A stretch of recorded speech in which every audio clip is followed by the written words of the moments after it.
যশোরের ঝিকরগাছার কুল্লা বাজার থেকে বাউসা পর্যন্ত বয়ে চলা বেত্রাবতী নদী পড়ে আছে গাদ্দারদের কবলে। গাদ্দারি নাকি অর্থের দাপট, নাকি ক্ষমতার অহংকার। সরকার বদলেছে, মুখ বদলেছে, অঙ্গীকার বদলেছে, কিন্তু বদলায়নি গাদ্দারদের মনোবৃত্তি, আর বদলায়নি দখলদারিত্বের সেই ধারাবাহিকতা। নেট দিয়ে নদী ঘেরা মাছ ও হাঁস চাষ, এসব কি শুধু ছোট ছোট অপরাধ? না, এগুলো এক একটি বড় প্রমাণ কিভাবে গুটি কয়েক ক্ষমতাধর ব্যক্তি জনগণের অধিকারকে গলা টিপে হত্যা করছে প্রতিনিয়ত। এজন্য অর্থের শক্তি আর ক্ষমতার দম্ভে জল হাওয়ার উপরে নিজেদের শাসন কায়েম করার চেষ্টা। এই যে বেত্রাবতী নদী দেখছেন, এক সময় প্রবাহমান প্রাণবন্ত প্রাণের জল ছিল, আজ তা যেন জলের নামে এক বিভীষিকা। মাঝ নদীতে বিশাল নেটটিতে হাঁস ও মাছ চাষ করা হচ্ছে। নদীর স্বাভাবিক প্রবাহ থেমে গেছে। সাধারণ মানুষ যে নদী থেকে জল তুলতো, মাছ ধরতো কিংবা নৌকা চালিয়ে জীবিকা নির্বাহ করত, আজ তারা নদ দেখতে পায় কেবল দূর থেকে অসহায় চোখে।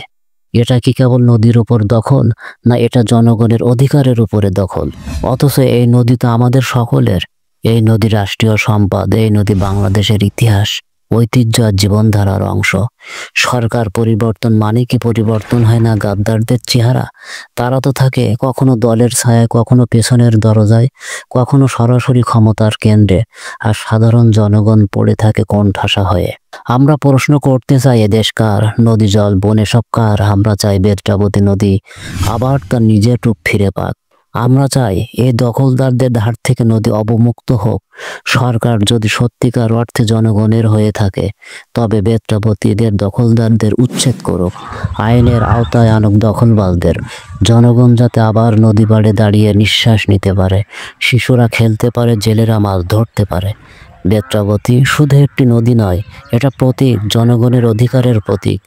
এই প্রতীককে বন্দী হতে দেওয়া যায় না।